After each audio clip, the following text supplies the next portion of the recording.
Ang kwentong ito ay pinamagatang My Wife and My Father collaboration. Ang dalawang ito ay di magkasundo nung una, ngunit nung natikman na ang matigas at mahaba niyang kamoteng kahoy ay napaamo ng matanda ang nagagalit na ibon na mababa ang lipad. Bago ang lahat ay ito muna ang mga nangyari, at kung di ka pa nakapag-subscribe sa channel ko ay i-click mo na yan, para marami ka pang makakapanood ng mga kakapanabik na mga movie recap. Siya si Marcelo, siya ang tatay ni Ramon na asawa naman ni Bubbles. Si Marcelo ay wala ng tirahan, dahil sa wala na siyang trabaho at wala na ring pambayad sa rente ng bahay. Kaya nagmamakaawa siya sa kanyang anak na kung pwede dito muna siya sa bahay nila ng asawa niya, ngunit si Bubbles ay mukhang tutol dito dahil sa masama ang pakiramdam niya sa lalaking ito. Ngunit wala rin itong magawa dahil si Ramon pa rin ang makapagdesisyon at ama niya pa rin ang taong ito, kaya laking pasalamat ni Marcelo sa kanyang anak at sinabi niya dito na sandali lamang siya at di rin siya magtatagal sa kanila.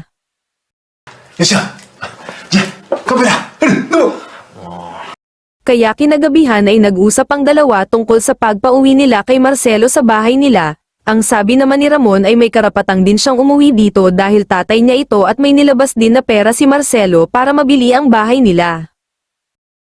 Dahil sa sinabi ni Ramon ay di na umimik si Bubbles pa, ngunit sa kanyang sarili ay di pa rin siya panatag na nandito si Marcelo dahil sa mukhang iba ang kinikilos nito at mukhang may ugaling kakaiba.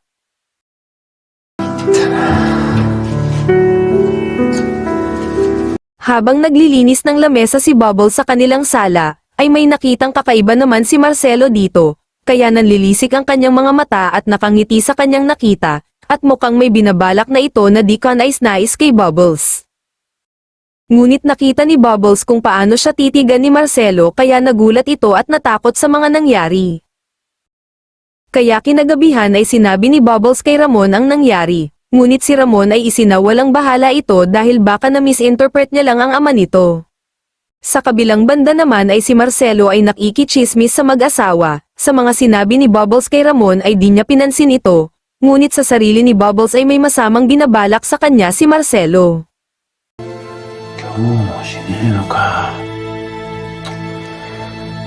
Sa mga sinabi ni Bubbles ay narinig iyon ni Marcelo. Kaya sinabi niya sa kanyang sarili na mukhang mapapalayas siya, kaya gagawa siya ng paraan para di siya makaalis dito. Kaya habang sa labas si Bubbles ay kinausap agad ni Marcelo si Ramon, at habang sila ay nag-uusap ay umiinom sila ng tubig kanal para madali niya ito mauto. Kaya pagdating ni Bubbles ay nagkamabutihan na sila ng anak niya, kaya kampante na siya na di siya mapapalayas sa bahay nila. Kaya niyaya nila si Bubbles na makipagkwentuhan ang mga bagay na di nila napagkakaintindihan.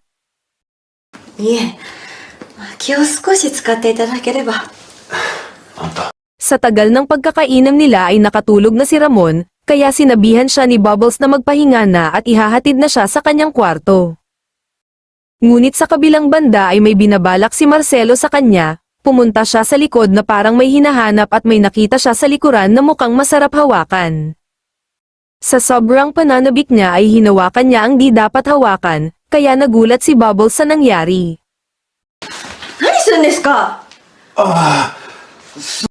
At sa kanyang nais makuha ang binabalak niya ay bigla niyang inilagay ang bibig niya sa bibig ni Bubbles, ngunit si Bubbles ay pumiglas at nagalit sa nangyari.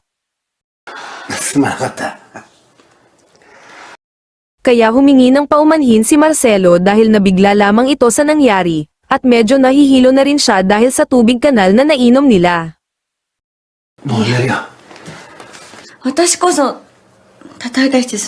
Kaya si Bubbles naman ay humingi rin ng paumanhin dahil sa nasampal niya ang kapal ng pagmumukha ni Marcelo, dahil sa gulat niya dito at inis sa nangyari.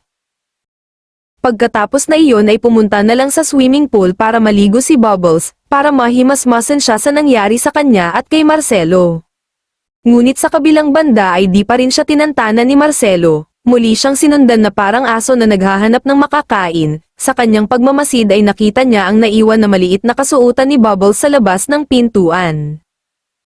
Agad niya itong kinuha at inilagay sa dalawang butas na nagbabaga ng kanyang ilong, at sa pananabik niya itong matikman ay nilapit niya ito sa mahaba niyang dila. Ngunit muling napansin iyon ni Bubbles na parang may aso sa labas ng pintuan, kaya dali-dali siyang lumabas ngunit wala na ito at nakita niyang basa ang maliit niyang suot na parang sinabuyan ng malakgit na tubig.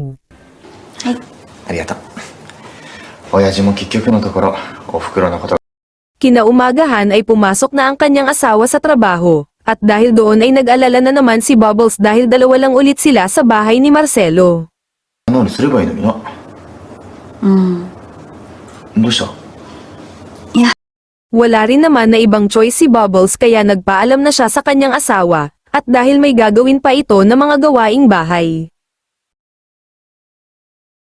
Pumunta si Bubbles sa kwarto na tinutuluyan ni Marcelo para tingnan kung ano ang itsura nito, nakita niya naman na mukhang malinis kaya medyo nawala na rin ang pagkainis niya dito. ちょっと何ですかこれ。こたつだよ。 Pagkadating ni Marcelo ay agad siyang tinanong ni Bubbles kung ano ang kanyang mga dala, ang sabi naman ni Marcelo ay mga gamit sa kwarto na higaan at sapatos dahil malamig na sa lugar nila. Habang nakatingin si Bubbles sa pag-ayos ng mga gamit ni Marcelo ay niyaya niya ito na pumasok muna para makapagkwentuhan, at dahil sa maganda naman ang pagkasabi nito ay pumayag naman si Bubbles. Tinanong ni Marcelo kung maganda ba ang kanyang kwarto. Ang sabi naman ni Bubbles ay malinis ito at maaliwalas dahil sa maganda na, at masarap magpahinga dahil sa malambot na higaan. ああ、そうだ。こたつと言ったら。 Sa kabilang banda habang umalis si Marcelo ay parang naantok ito sa pagod, dahil sa marami siyang ginawa buong araw, kaya di niya mapigilan ang kanyang sarili at nakatulog ito ng mahimbing. Nanghihina na ang kanyang katawan at lupaypay na ito, at kahit anong gawin sa kanya ay wala siyang mararamdaman na kahit ano, natulog na parang prinsesa si Bubbles na ang makapagpagising lamang sa kanya ay halik ng gwapong prinsipe. Habang si Bubbles ay masarap ang tulog, si Marcelo naman ay nasarapan din sa ginawa niyang ritual kay Bubbles. Pagkatapos ng nangyari ay dali-daling umalis si Marcelo para di makahalata si Bubbles, at pagkagising naman ni Bubbles ay parang pagod siya at parang may sumasakit sa kanyang katawan na di maipaliwanag.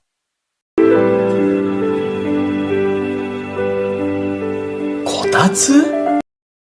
Kinagabihan ay habang kumakain silang mag-asawa ay napag-usapan nila na bakit laging busy si Ramon, at parang wala na itong time para umarero tuwing gabi kasama siya. 仕事忙しいんだからたくさん食べて。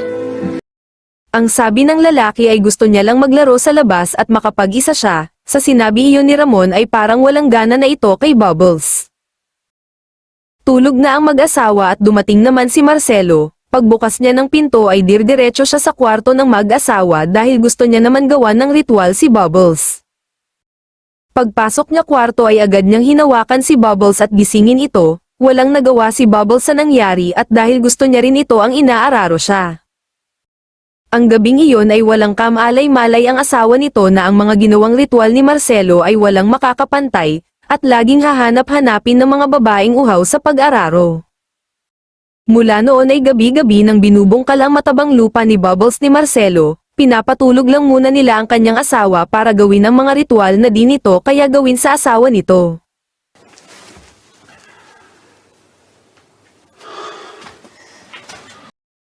At dahil nag-iinit na rin si Bubbles ay nung una ay nagdadalawang isip pa ito, ngunit ang sigaw ng nangangating matabang lupa ay kailangan niya ng magpabongkal para umagos na ang tubig na nakabara. Sumunod ang mga araw at babalik na si Marcelo sa bahay ng kanyang asawa, dahil sa doon muna siya habang wala pa itong trabaho, ngunit si Bubbles ay nalulungkot sa nangyari dahil napamahal na ito kay Marcelo, pati ang mga ritual ay mamimiss niya ito. 求め合う気持ちを我慢していただけだったのです。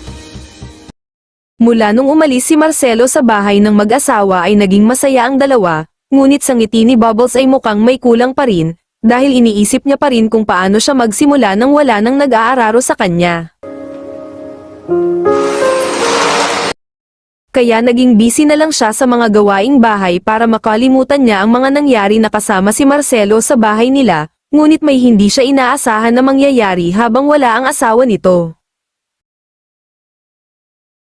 Pagbukas ng pinto ay laking gulat niya na nagbalik si Marcelo. Hinintay lang pala ni Marcelo na makaalis ang asawa nito bago pumasok sa bahay ni Bubbles, at pagkatapos nun ay ginawa na nila ang mga bagay na sila lang ang makakaalam.